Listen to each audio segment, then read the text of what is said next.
Hello and welcome to Hank Games Without Hank. My name is John Green. I'm the manager of the 5th place AFC Wimbly Womblys today, taking on Sheffield United, a different team from Sheffield. The other team from Sheffield has an owl as their mascot. These guys, swords. They're not messing around. In a stunning turn of events, it's raining in England, but despite the poor weather, we are going to attempt to continue our winning streak currently at 1 game. Today I'm going to talk to you about how to write a book, or specifically a novel, more specifically a young adult novel. That's the only thing I've ever written. But as you can see right now, Dicko and Dini on the bench.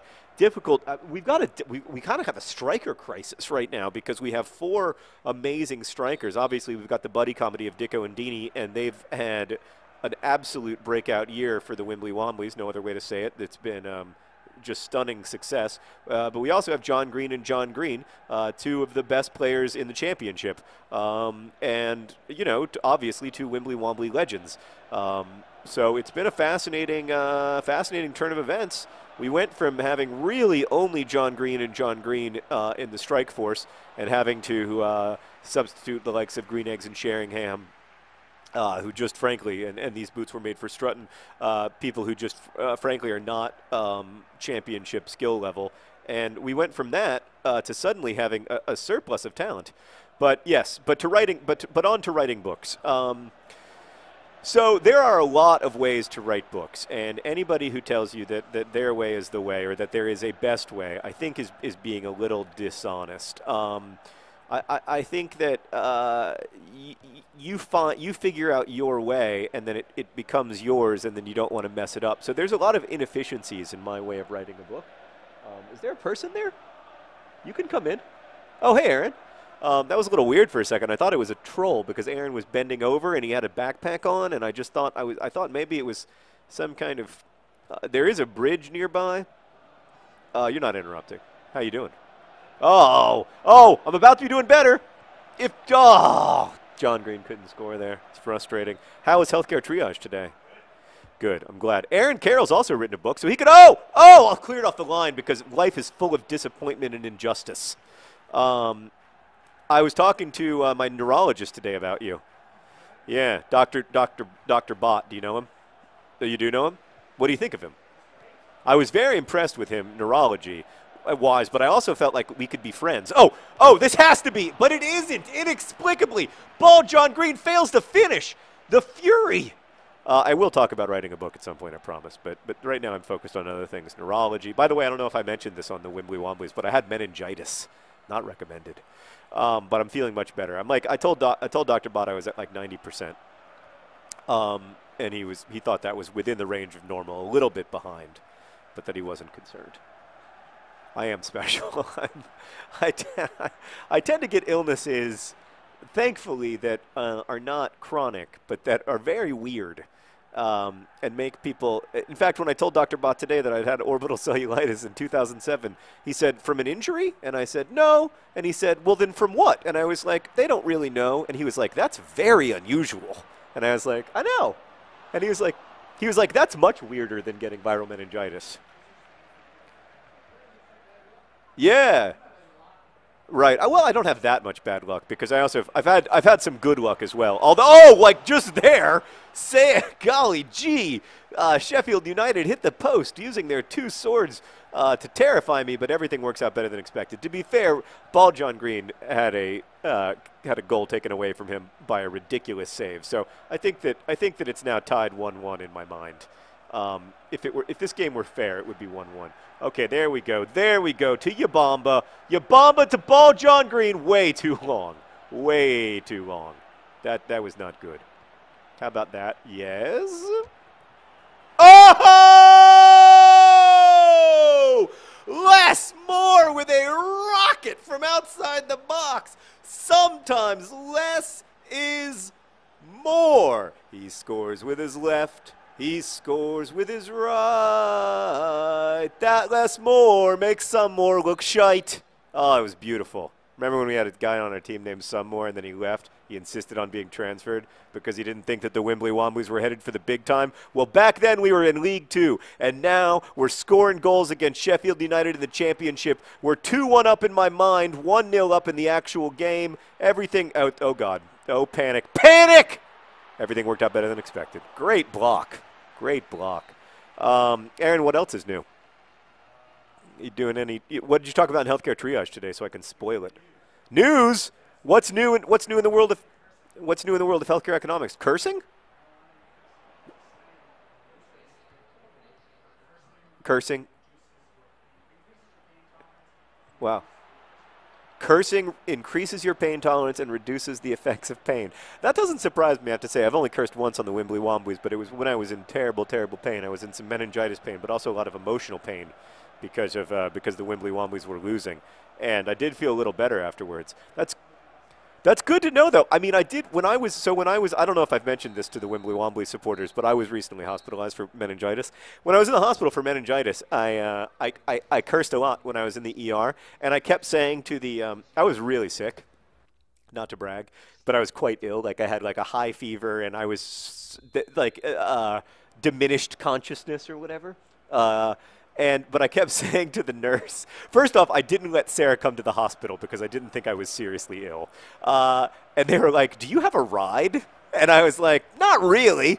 And then the doctor was like, it doesn't matter because he's not getting out of here.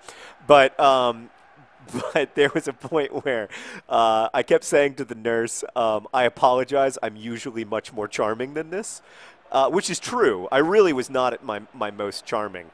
But at least I was conscious of it, you know, as I was like screaming the F word and telling her when she was like, on a scale of 1 to 10, how much does it hurt? And I would be like, it hurts an F ton. I was like, I don't know how else to describe it. Like, it's definitely the most pain I've ever had. But I would say, like, on a scale of 1 to 10, it's an F ton. But I didn't say F because I was cursing, because apparently that helped me to deal with my pain. Maybe I won't talk about how to write a novel today. Maybe I'll just talk about maybe we'll just talk about swearing. It's good to know that swearing is good for you. I wonder if it has any other benefits.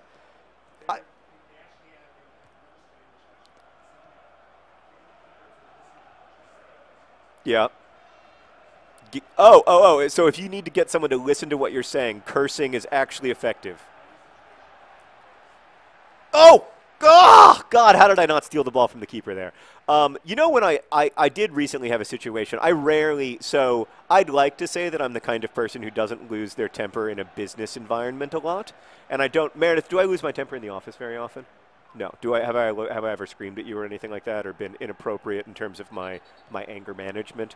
She's saying no, but of course, I mean, she's literally getting paid to say that. But I haven't. I'm not someone who yells at my employees or anything like that. Like, it's just not. It's not who I am, and I'm not a screamer in general. But when the book, I wrote this book, The Fault in Our Stars, and there was a moment when the book leaked to Barnes and Noble pre-orderers, and all of this time and money had been spent making sure that everybody would get to read the book at the same time, and I was very angry, and not in like a sweet, funny way. And I got on the phone with the heads of all of the children's book department at Penguin, and I was cursing so much, and I think it terrified them because they'd never seen me be anything other than like, oh, I really appreciate this thing, and I was like, this is totally effing unacceptable, and do you not think that there are other effing publishing houses where I could effing work? And I felt so bad. I called them like 2 days later, and I was like, I'm really sorry. This wasn't your fault. They were like, we know it wasn't our fault.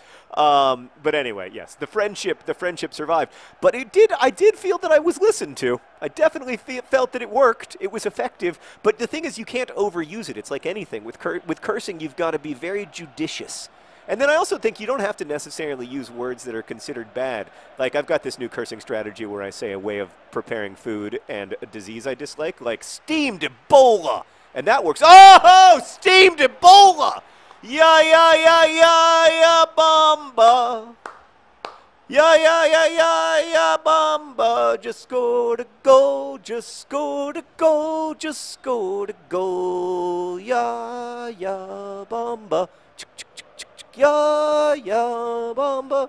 Meredith, should I do it again? Should I go, ya, ya, ya, ya, ya, bamba? No, I'm going to stop there. I'm going to stop there because I saw the look on your face. You'd had enough. Oh, my God. Ya, bamba puts us 2-0 up. The team is, we're playing more like a team. I'm a little bit better than I used to be, but we play much more like a team now than we used to. It's the players. We've coalesced a little. We also have better players on the pitch, but I think a lot of it is just that we play with more courage, and we play with more heart, and we play together. We're playing as a team. For the first time, I feel like all the Wimbly Womblys love each other.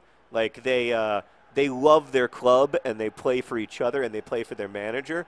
And it's interesting to note that when the John Greens are on the pitch, people other than the John Greens score more often, whereas when it's Deeney and Dicko up front, it's almost always Deeney and Dicko with the goals. The John Greens still a little bit better integrated into the team, so more supportive of the midfielders. But Deeney and Dicko, I mean, just an amazing strike partnership. One for the ages, you know. The D&D, you know, it was a great role-playing game, still is a great role-playing game, but it's also a wonderful, wonderful way.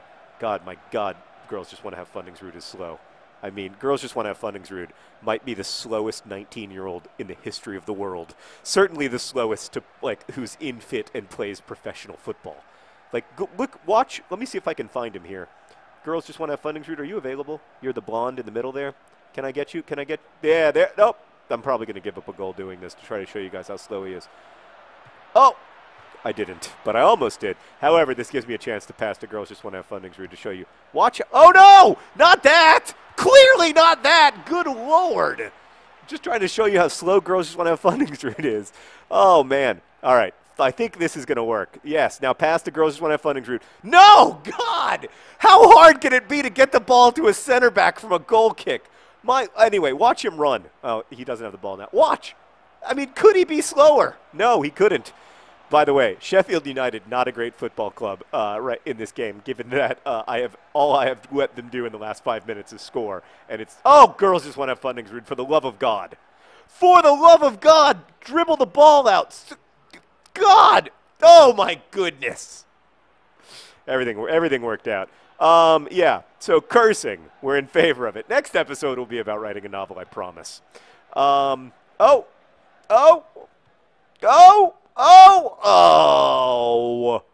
That was a great idea, though, from Dicko. Dicko is just full of fantastic concepts. I love him.